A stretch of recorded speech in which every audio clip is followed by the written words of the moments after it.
नमस्कार बच्चों, आपका स्वागत है कटारिया फार्मेसी के एक और शानदार और बेहतरीन लेक्चर में। तो आज हम बात करने वाले हैं कॉन्जुगेटेड डाइईन्स के बारे में। यानी कि कॉन्जुगेटेड डाइईन्स को आखिरकार क्या बोलते हैं, कॉन्जुगेटेड डाइईन्स आखिरकार होते क्या है, इनके बारे में हम डिटेल में बात करेंगे बच्चों। अगर आप कटारिया फार्मेसी में नए हो तो फटाफट से जाके चैनल को सब्सक्राइब कर दीजिए और बेल आइकन दबाना ना भूलें, ताकि आगे आने वाली वीडियोस की नोटिफिकेशन आप मिस ना कर सको। तो बच्चों आज देखते हैं हम कि कार्बन की जो डबल बॉन्ड होते हैं, लास्ट वीडियो में हमने पढ़ा था कि एल्केन्स आखिरकार क्या होते हैं। तो बच्चों एल्केन्स से हमें पढ़ा कि एल्केन्स सैचुरेटेड कार्बन कंपाउंड्स होते हैं, यानी कि सिंगल बॉन्ड प्रेजेंट होता है कार्बन कार्बन के बीच में, उनको हम एल्केन्स बोलते हैं। आज हम बात करेंगे कॉन्जुगेटेड डाइईन्स आखिरकार क्या होते हैं। डाइईन से पता चल रहा है कि डबल बॉन्ड तो होने वाला है। किसी तरीके आज की वीडियो स्टार्ट करते हो और जानते हैं कि कॉन्जुगेटेड डाइईन्स आखिरकार होते क्या है। पहले बात करें बच्चों कॉन्जुगेटेड डाइईन्स की। डाइईन्स आर अनसैचुरेटेड कार्बन हाइड्रोकार्बन्स। बच्चों बात करें कि अनसैचुरेटेड हाइड्रोकार्बन्स का मतलब हो गया कि डबल बॉन्ड तो प्रेजेंट होने ही वाला है, यानी कि अनसैचुरेटेड का मतलब ही यही है कि डबल बॉन्ड प्रेजेंट होगा। अब बात करें डबल बॉन्ड प्रेजेंट होगा containing two carbon carbon double bonds, यानी कि कार्बन कार्बन के बीच में डबल बॉन्ड प्रेजेंट होगा और वो भी दो डबल बॉन्ड प्रेजेंट होंगे, यानी कि कार्बन कार्बन के बीच भी हो सकता है, यानी कि फिर कार्बन कार्बन उसके बाद में अगर कार्बन के बाद में और कार्बन चेन जुड़ती है तो और डबल बॉन्ड प्रेजेंट होगा, यानी कि मिनिमम दो डबल बॉन्ड प्रेजेंट होगा। इसका मतलब हो गया कि डाइईन्स, या फिर डाई का मतलब हो गया दो। जैसे मान लीजिए फॉर एग्जांपल बच्चों बात करें हम, जैसे ये कार्बन हो गया, ये डबल बॉन्ड प्रेजेंट हो गया, ये कार्बन इसके बीच में ये हो गया, इसका मतलब हो गया डाइईन। ये हो गया बच्चों हमारा डाइईन। और कॉन्जुगेटेड का मतलब होता है कि कॉन्जुगेशन प्रेजेंट होता है, यानी कि इसके अंदर रेजोनेंस होता है। ये बात करेंगे हम डिटेल में इसकी। तो बच्चों देखते हैं इसे। डाइईन्स वे असंतृप्त हाइड्रोकार्बन्स होते हैं जिनमें दो डबल बॉन्ड्स, यानी कि कार्बन कार्बन के बीच में डबल बॉन्ड प्रेजेंट होता है, यानी कि पाए जाते हैं। बात करें बच्चों इसका जनरल फॉर्मूला होता है CnH2n-2, जो कि एल्कीन्स का होता है बच्चों। एल्कीन्स का फॉर्मूला और डाइईन्स का फॉर्मूला एक तरीके से है, तो एल्कीन्स ये भी। आगे बात करते हैं बच्चों conjugated डाइईन्स।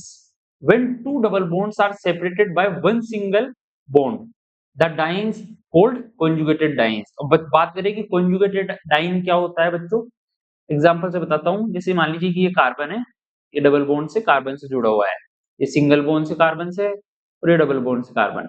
ये है बच्चों कॉन्जुगेटेड डाइईन्स। इसका मतलब ये हो गया कि दो डबल बॉन्ड सेपरेट है एक सिंगल बॉन्ड से। बच्चों आपको समझ में आया होगा, जब दो डबल बॉन्ड्स के बीच एक सिंगल बॉन्ड हो तो ऐसे डाइईन को कॉन्जुगेटेड डाइईन कहते हैं। अगली बात करें बच्चों टाइप्स ऑफ डाइईन्स। अब बात करेंगे कि डाइईन्स कितने प्रकार के हो सकते हैं या कितने प्रकार के होते हैं। पहली बात करें बच्चों द टाइप्स ऑफ डाइईन्स की। पहला आता है हमारा क्यूमुलेटेड, यानी कि एलिन्स जिन्हें हम बोलते हैं। दूसरा है कॉन्जुगेटेड, तीसरा है आइसोलेटेड। जो एक सेकंड इनकी बात करते हैं। तो बच्चों हमारा क्यूमुलेटेड एलियंस यानी कि the double bonds are adjacent, मतलब डबल बॉन्ड पास पास में प्रेजेंट होते हैं, इनके बीच में कोई गैप नहीं होता। एक कार्बन पे प्रेजेंट है, ये दूसरे पे भी डबल बॉन्ड प्रेजेंट है। वहीं बात करें कॉन्जुगेटेड का मतलब the double bonds separated by single bond, यानी कि सिंगल बॉन्ड से सेपरेट होते हैं दोनों डबल बॉन्ड, जिन्हें हम कॉन्जुगेटेड डाइईन्स बोलते हैं। और बात करें आइसोलेटेड का मतलब हो गया कि the double bonds are the separated by more than one single bond, यानी कि एक सिंगल बॉन्ड से ज्यादा सिंगल बॉन्ड से दूरी होती है उनकी, यानी डबल बॉन्ड की। जैसे बात करें ये कार्बन कार्बन पे इस पे डबल बॉन्ड प्रेजेंट है, ये सिंगल बॉन्ड वाला कार्बन आ गया, फिर सिंगल वाला आ गया, फिर सिंगल वाला आ गया, फिर डबल वाला आया, यानी कि डबल डबल बॉन्ड के बीच में दूरी बहुत ज्यादा होती है, उसको हम बोलते हैं आइसोलेटेड डाइईन्स। हम बच्चों बात करें आगे हम, आप देख सकते हो कि ये जो हमारा डबल बॉन्ड होता है कॉन्जुगेटेड में क्या होता है बच्चों, ये एक दूसरे से शिफ्ट होता है, यानी कि एक कार्बन से दूसरे कार्बन पे शिफ्ट होता है, क्योंकि डिलोकलाइज जो पाई इलेक्ट्रॉन्स होते हैं वो मूव करते हैं पूरे, जो हमारे जो पूरा सर्किल होता है, यानी कि अगर रिंग होगी तो रिंग में मूव करेंगे, या जो स्ट्रेट लाइन होगी तो उसमें मूव करेंगे, और वो एक से दूसरे तरफ चले जाते हैं। जो फ्री रेडिकल्स होते हैं वो मूवेबल होते हैं। बात करें बच्चों, जैसे आप देख सकते हो ये हमारा 1,3 ब्यूटाडाइन है। एक सेकंड में इधर बना लेता हूँ। 1 2 3 4 ये ब्यूटाडाइन है बच्चों। यहाँ पे हमारा इसमें क्या हो रहा है बच्चों, ये डबल बॉन्ड शिफ्ट हो रहा है यहाँ पे, ये डबल बॉन्ड शिफ्ट हो रहा है यहाँ पे। यहाँ पे आ जाएगा नेगेटिव चार्ज और यहाँ पे आ जाएगा पॉजिटिव चार्ज। जैसे कि आप देख सकते हो दूसरी इमेज में हमारे यहाँ पे पॉजिटिव चार्ज आ गया और यहाँ पे आ गया नेगेटिव चार्ज। और ये जो डबल बॉन्ड होगा ये आ जाएगा हमारा बीच में, C bond C double bond C bond C. I hope बच्चों आपको समझ में आया होगा कि डबल बॉन्ड शिफ्ट कैसे होता है, ये हम आगे पढ़ने वाले हैं। रेजोनेंस में डिटेल में पढ़ेंगे बच्चों कि रेजोनेंस में आपको बिल्कुल समझ में आ जाएगा कि ये कैसे होता है। अभी फिलहाल आपके लिए ये इंपॉर्टेंट है कि हाँ, कॉन्जुगेटेड डाइन्स आखिरकार होते क्या है। आगे बात करें बच्चों, हम बात करते हैं बच्चों, एक साइड है टाइप्स, एक साइड है एग्जांपल्स एंड स्ट्रक्चर, उसी के साथ साथ रिमार्क। बात करें बच्चों आइसोलेटेड डाइन्स, जैसे कि मैंने आपको बताया था, आइसोलेटेड डाइन्स वो डाइन्स होते हैं जिनके बीच में डबल बॉन्ड के बीच में काफी गैप होता है, यानी कि बहुत सारे सिंगल बॉन्ड प्रेजेंट होते हैं। फॉर एग्जाम्पल बच्चों आप देख सकते हो कि इसके बीच में एक दो, यानी कि दो सिंगल बॉन्ड प्रेजेंट है, फिर हमारा डबल बॉन्ड आ रहा है, यानी कि double bond far apart, no interaction, इनके बीच में इंटरेक्शन नहीं होती, यानी कि ये मूवेबल नहीं होते, एक शिफ्ट भी नहीं हो सकता, यानी कि डबल बॉन्ड शिफ्ट होने की पॉसिबिलिटी बिल्कुल शून्य है यहाँ पे।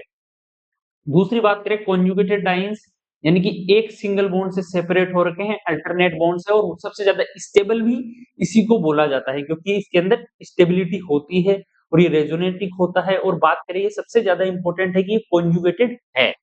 आगे बात करते हैं बच्चों क्यूमुलेटेड डाइन्स। क्यूमुलेटेड डाइन्स का मतलब हो गया कि इसमें चिपके हुए डबल बॉन्ड होते हैं, यानी कि एक कार्बन पे इधर भी डबल बॉन्ड इधर भी डबल बॉन्ड, यानी कि उसके पास फ्री वैलेंसी है ही नहीं, यानी कि वो हाइड्रोजन से बॉन्डेड नहीं है। ये एडजेसेंट डबल बॉन्ड्स बोलते हैं और ये लीस्ट स्टेबल रहता है, यानी कि ये सबसे कम स्टेबिलिटी रखता है। आगे बात करें बच्चों स्टेबिलिटी ऑर्डर का, तो आपको पता ही होगा सबसे ज्यादा हमारा पहला आता है कॉन्जुगेटेड, यानी कि अल्टरनेट बॉन्ड हो, दूसरा आता है आइसोलेटेड, फिर आता है हमारा क्यूमुलेटेड। क्यूमुलेटेड सबसे कम होता है क्योंकि उसके अंदर डबल बॉन्ड आपस में प्रेजेंट होते हैं, यानी कि पास पास डबल बॉन्ड प्रेजेंट होते हैं, इस वजह से वो स्टेबल नहीं रह पाता। आगे बात करें बच्चों स्ट्रक्चर ऑफ कॉन्जुगेटेड डाइन्स का, इनके स्ट्रक्चर की बात करें बच्चों, इसका स्ट्रक्चर कुछ इस प्रकार होता है कॉन्जुगेटेड डाइन्स का। ये हमारा कार्बन हो गया, ये हमारा कार्बन हो गया, ये कार्बन है, ये कार्बन है, ये हाइड्रोजन, ये हाइड्रोजन, ये भी हाइड्रोजन है, तो ये भी हाइड्रोजन है, और ये भी हमारा हाइड्रोजन, उसी के साथ साथ ये भी हाइड्रोजन, और ये डबल बॉन्ड से जुड़ा हुआ है, देख सकते हो आप। ये स्ट्रेट भी हो सकता था, लेकिन इसने जो हाइड्रोजन हाइड्रोजन बॉन्डिंग है, ये मतलब सेपरेशन रखा है, यानी कि ये एक दूसरे से चिपक के नहीं है, जितना ज्यादा चिपक के रहेंगे उतनी स्टेबिलिटी कम होगी, आपस में इंटरेक्शन कर सकते हैं, इस वजह से ये एक फिक्स स्टेबिलिटी पोजिशन में रहता है। आगे बात करें बच्चों, कुछ एग्जाम्पल है, एक एग्जाम्पल है काफी इंपॉर्टेंट है जो कि कॉन्जुगेटेड डाइन्स का है। इसमें आपको डिटेल में पता चलेगा कि कॉन्जुगेटेड डाइन्स का कैसे क्या होता है, कौन सा उसके अंदर हाइब्रिडाइजेशन होता है और कौन से प्लेनर वगैरह में रहता है। कंप्लीट इस चीज के बारे में बात करें तो बच्चों all carbon atoms are sp2 hybridized, यानी कि इसमें सब तीन ही बॉन्ड बना पाते हैं, यानी कि क्योंकि एक डबल बॉन्ड बना हुआ रहता है, यानी हाइब्रिडाइजेशन बच्चों मैंने आपको बताया था कि sp2 हाइब्रिडाइजेशन और sp3 हाइब्रिडाइजेशन को याद रखने का तरीका ये था कि कार्बन कितने जोड़े बना रहा है या कितने कितने जनों से जुड़ा हुआ है, यानी कि कितने लोगों से जुड़ा हुआ है। ये जुड़ा हुआ है दो हाइड्रोजन और एक कार्बन से, यानी कि तीन हो गया, पहला हो गया S, दूसरा P, तीसरा भी P, यानी कि S और P2 हो गए। यहाँ पे याद रखने का बहुत आसान तरीका है एग्जाम के POU से। और मोलिक्यूल इज प्लेनर बच्चों, ये जो हमारा ब्यूटाडाइन है 1,3 ब्यूटाडाइन, ये प्लेनर फॉर्म में होता है। Pi electrons are delocalised over the whole chain, यानी कि पूरी चेन में घूम सकते हैं पाई इलेक्ट्रॉन्स डिलोकलाइज होके। दिस गिव्स एक्स्ट्रा स्टेबिलिटी, जैसे एक्स्ट्रा स्टेबिलिटी भी देता है। बच्चों यही पॉइंट्स हिंदी में भी लिखे हुए हैं, हिंदी मीडियम वाले बच्चों को अगर कुछ समझ में नहीं आया तो वो पढ़ सकते हो। सभी कार्बन एटम्स sp2 हाइब्रिडाइज में होते हैं, मॉलिक्यूलर प्लेनर होती है, और उसी के साथ साथ पाई इलेक्ट्रॉन जैसे कि मैंने आपको बताया कि पूरे में मूवेबल होते हैं, यानी कि फैले रहते हैं। बात करें बच्चों, इसी कारण से कंजुगेटेड डाइन्स सबसे ज्यादा स्टेबल होते हैं, कि मोस्टली स्टेबल इन्हें इसी वजह से कहा जाता है क्योंकि पाई इलेक्ट्रॉन्स जो होते हैं हमारे डिलोकलाइज हो सकते हैं, उसी के साथ साथ ये प्लेनर होता है और ये sp2 हाइब्रिडाइज भी होता है। आगे बात करें बच्चों रेजोनेंस की, तो जो रेजोनेंस में जैसे मैंने आपको बताया था कि ये डबल बॉन्ड शिफ्ट हो जाता है, उसी को हम रेजोनेंस बोलते हैं, ये यहाँ पे आ जाएगा, ये इस तरीके की फॉर्म में आ जाता है। अभी मैंने आपको बताया था कि रेजोनेंस आखिरकार क्या होता है, कि डबल बॉन्ड की शिफ्टिंग को ही हम रेजोनेंस बोलते हैं, और ये शिफ्टिंग होती है पाई इलेक्ट्रॉन्स के डिलोकलाइजेशन की वजह से। इसको डिटेल में पढ़ेंगे हम आगे। आगे बात करते हैं बच्चों important reaction of conjugated dance, यानी कि कॉन्जुगेटेड डाइन्स की इंपोर्टेंट रिएक्शंस की बात करते हैं, जिसमें पहली आती है इलेक्ट्रोफिलिक एडिशन रिएक्शन, यानी कि HX रिएक्शन। बच्चों X का मतलब यहाँ पे है हेलोजन से, फ्लोरीन, क्लोरीन, ब्रोमीन और आयोडीन। आई होप बच्चों आपको समझ में आया होगा कि एक्स का मतलब क्या होता है। अगर आप अभी तक नहीं जानते तो ये काफी इंपॉर्टेंट है आपके लिए। तो बच्चों इस रिएक्शन में क्या हो रहा है, आप देख सकते हो 1 मेथाइल साइक्लोहेक्साडाइन यहाँ पे है, यानी कि पहले पे मेथाइल जुड़ा हुआ है और 2 डाइन्स है, यानी कि तो साइक्लोहेक्सेन है, ये स्ट्रक्चर है साइक्लोहेक्सेन का। तो साइक्लोहेक्सीन हो गया बच्चों, क्योंकि डबल बॉन्ड प्रेजेंट है और फर्स्ट और थर्ड पोजीशन पे प्रेजेंट, तो इसमें भी लिख सकते हैं। काइनेटिक एंड थर्मोडायनेमिक प्रोडक्ट्स यहाँ पे बने हुए हैं। इसके अंदर क्या हो रहा है बच्चों, एचबीआर रिएक्शन कर रहा है इसके साथ, यानी कि जो हमारा 1 मेथाइल साइक्लोहेक्साडाइन है उसके साथ रिएक्शन कर रहा है एचबीआर। इसके अंदर क्या होता है बच्चों, हाइड्रोजन जाके जुड़ जाता है सबसे ज्यादा जो स्टेबल कार्बोकेटाइन होता है उस फॉर्म में, यानी कि हाइड्रोजन देख सकते हो आप चौथी पोजीशन पे आके जुड़ गया, क्योंकि ये सबसे ज्यादा स्टेबल है। और इसमें 2 प्रोडक्ट बनते हैं, पहला प्रोडक्ट ये रहा, दूसरा प्रोडक्ट ये रहा। दूसरा प्रोडक्ट ज्यादा स्टेबल होता है, ज्यादा स्टेबल इस वजह से होता है क्योंकि बच्चों इसमें जो डिलोकलाइजेशन होता है इलेक्ट्रॉन्स का वो काफी स्टेबल रहता है। तो एक सेकंड बच्चों मैं आपको बना के दिखा देता हूँ। ये रहा हमारा 1 मेथाइल साइक्लो हेक्साडाइन। इसके अंदर क्या है कि बच्चों 2 डबल बॉन्ड प्रेजेंट है। यहाँ पे पहला डबल बॉन्ड हमारा यहाँ से शिफ्ट हुआ और यहाँ पे पॉजिटिव चार्ज आ गया। तो पहली ये स्टेबिलिटी थी, यानी कि पहला ये चांस था कि जो हमारा Br है वो यहाँ पे आके जुड़ जाए, लेकिन ये स्टेबल नहीं था, इस वजह से बच्चों ये पॉजिटिव चार्ज अगेन शिफ्ट हुआ और दूसरा स्ट्रक्चर बना हमारा, दूसरा स्ट्रक्चर बना जो यहाँ पे पॉजिटिव चार्ज था वो शिफ्ट हो गया डबल बॉन्ड की फॉर्म में। तो डबल बॉन्ड यहाँ पे आ गया और जो यहाँ पे डबल बॉन्ड था वो हो गया यहाँ पे पॉजिटिव चार्ज की जगह शिफ्ट। आई होप आपको समझ में आया होगा। देख सकते हो आप ये पॉजिटिव चार्ज यहाँ पे आ गया कंप्लीटली। तो 2 हमारी प्रोडक्ट्स बने यहाँ पे, और इसके बाद में जो हमारा ब्रोमीन है, यानी कि जो ब्रोमीन है Br वो अटैक करता है, यानी कि वो अटैक करता है जहां पे अटैक कर सकता है। 2 पोजिशन हो गई हमारे यहाँ पे, पहली पोजिशन थी हमारी यहाँ पे थर्ड पोजीशन पे, और दूसरी है हमारी यहाँ पे फोर्थ पोजीशन पे। अब बात करें इसे बोलेंगे हम 1-2 प्रोडक्ट, यानी कि पहली और ये दूसरे पे जाके Br जुड़ा है, यानी कि इसे बोलेंगे 1-2 प्रोडक्ट, और ये हो गया हमारा 1 और ये फोर्थ। ये इसमें नंबरिंग गलत है बच्चों, ये हो गया 1/4 प्रोडक्ट। आई होप बच्चों आपको समझ में आया होगा। तो बच्चों 1 मिनट देखते हैं, 1 मिनट इनको इरेज कर देता हूँ ताकि अच्छे से समझ में आए। तो बच्चों ये जो फॉर्म होती है 1-2 वाली, ये थर्मोडायनेमिक प्रोडक्ट होता है। इसके इसमें थर्मोडायनेमिक क्यों बोलते हैं बच्चों, इसके बारे में हम बात करते हैं। तो बच्चों जैसे बात करें कि जैसे रिएक्शन हो रही है हमारी, यानी कि ये डबल बॉन्ड जैसे शिफ्ट हो रहा है, आप देख सकते हो कि जो पहली स्टेज आती है इसमें शिफ्टिंग के अंदर पहली स्टेज आती है, यहीं पे आके Br जुड़ जाता है। और जो दूसरी स्टेबल रहती है, यानी कि ये लेस स्टेबल कार्बोकेटाइन होता है और ये होता है मोर स्टेबल कार्बोकेटाइन। अगर यहाँ मान लीजिए कि जहां पे Br जुड़ रहा है अगर वो मोर स्टेबल यानी स्टेट है, तो यह ऑब्वियसली वो ज्यादा स्टेबल रहेगा in comparison less stable carbocation के बारे में। यानी कि अगर मान लीजिए कोई रिएक्शन स्टार्ट हो रही है, वो अगर स्टेबल पॉइंट पे ही नहीं जा रही, उससे पहले अगर कोई अटैक करके जुड़ने की कोशिश कर रहा है, तो वो लेस स्टेबल ही रहेगा ऑब्वियसली। आई होप बच्चों आपको समझ में आया होगा। बात करें ये 1-4 वाला ज्यादा स्टेबल रहता है in comparison to 1-2 product.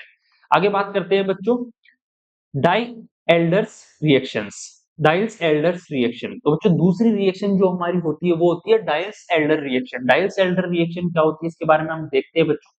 A conjugated dienes reacts with an alkenes। बात करें बच्चों conjugated dienes reacts with alkenes to form 6-membered cyclic compound। बच्चों 6 मेंबर वाला काम साइक्लिक कंपाउंड बनाने के लिए एक conjugated dienes रिएक्ट करता है एल्कीन्स के साथ। This is called डाइल्स Alders reaction. बात करें conjugated dienes जब एक एल्कीन के साथ अभिक्रिया करता है तो 6 सदस्यीय चक्रीय यौगिक बनाता है, इसे हम डाइल्स एल्डर्स रिएक्शन कहते हैं। बात करें बच्चों एग्जांपल की 1,3-ब्यूटाडाइन, ये हो गया हमारा 1,3-ब्यूटाडाइन और ये हो गया एथीन। तो बच्चों इसमें क्या होगा कि ये जो डबल बॉन्ड है ये ब्रेक होगा और वो बॉन्ड बनाने के लिए तैयार हो जाएगा। और वहीं बात करें इसके अंदर कॉन्जुगेशन होगी, यानी कि ये डबल बॉन्ड शिफ्ट होगा बीच में और ये डबल बॉन्ड पे जुड़ जाएगा यहाँ पे, यानी कि ये बॉन्ड बनाने के लिए ये भी तैयार होगा। और लेकिन इसके अंदर एक डबल बॉन्ड प्रेजेंट रहेगा क्योंकि डीलोकलाइजेशन हो रहा है और कॉन्जुगेशन प्रेजेंट है, यानी कि रेजोनेंस इसके अंदर प्रेजेंट है। इस वजह से बच्चों इसका स्ट्रक्चर कुछ ऐसा दिखेगा, फिर बनने के बाद में रिएक्शन कंप्लीट होने के बाद ये कुछ ऐसा बन जाएगा। आई होप बच्चों आपको समझ में आया होगा कि डाइल्स एल्डर रिएक्शन आखिरकार क्या होती है। आगे बात करते हैं बच्चों हम पॉलीमराइजेशन के बारे में। अब बात करेंगे पॉलीमराइजेशन क्या होता है बच्चों। मोनोमर से जुड़, जैसे मान लीजिए कि मोनोमर्स होते हैं, छोटे छोटे कंपाउंड्स होते हैं, वो आपस में जुड़ के एक बड़ा कंपाउंड बनाते हैं, उसे हम बोलते हैं पॉलीमर। यानी कि उस प्रोसेस को भी हमें बोला जाता है पॉलीमराइजेशन। यानी कि छोटे-छोटे प्रोडक्ट्स आपस में जुड़ के एक बड़ा प्रोडक्ट बनाने वाले प्रोसेस को बोलते हैं हम पॉलीमराइजेशन। तो बच्चों बात करें one three butadiene undergoes polymerisation to form polybutadiene a synthetic rubber.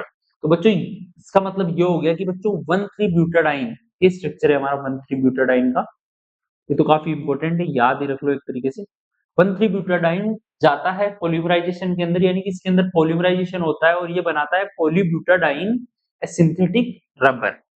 जैसे कि मैं बता दूं आपको बच्चों, ये जो मैंने आपको भी रेजोनेंस बताया था कि ये शिफ्ट हो जाता है एक तरीके से, इस स्ट्रक्चर को ही हम बोलते हैं पॉलीब्यूटाडाइन, यानी कि और बनाने और नए-नए कंपाउंड्स बनाने के लिए रेडी हो चुका है एक तरीके से, कार्बोकेटाइन फॉर्म इसे बोला जाता है। जैसे मान लीजिए ये हो गया, ऐसी फॉर्म बना लेता है ये, यानी कि ये बॉन्डिंग करने के लिए रेडी है, कार्बोकेटाइन आ चुका है। 1,3-ब्यूटाडाइन पॉलीमराइजेशन करके पॉलीब्यूटाडाइन बनाता है जो सिंथेटिक रबर है। आई होप बच्चों आपको समझ में आया होगा, और ये काफी अलग-अलग आगे जुड़ता जाता है। आगे बात करें बच्चों यूज्ड इन एसबीआर, तो बच्चों ये स्टाइरीन ब्यूटाडाइन रबर की फॉर्म में भी यूज आता है। आगे बात करते हैं, आई होप आपको समझ में आया होगा, अगर कुछ भी समझ में नहीं आया तो बच्चों कमेंट करके आप पूछ सकते हो। यूजेस ऑफ कॉन्जुगेटेड डाइन्स, यानी कि कॉन्जुगेटेड डाइन्स के यूजेस क्या होते हैं। तो बेसिकली कॉन्जुगेटेड डाइन्स के यूज नेचुरल और सिंथेटिक रबर्स बनाने में, और जो प्लास्टिक वाली चीजें होती है इलास्टिक वाली, यानी कि इलास्टिक वाली रबर्स वगैरह हो गए, बेल्ट्स वगैरह हो गए, इनको बनाने में यूज आता है। बात करें बच्चों 1,3-ब्यूटाडाइन का, जैसे मैंने अब आपको एग्जांपल बताया था कि 1,3-ब्यूटाडाइन का स्ट्रक्चर कैसा होता है।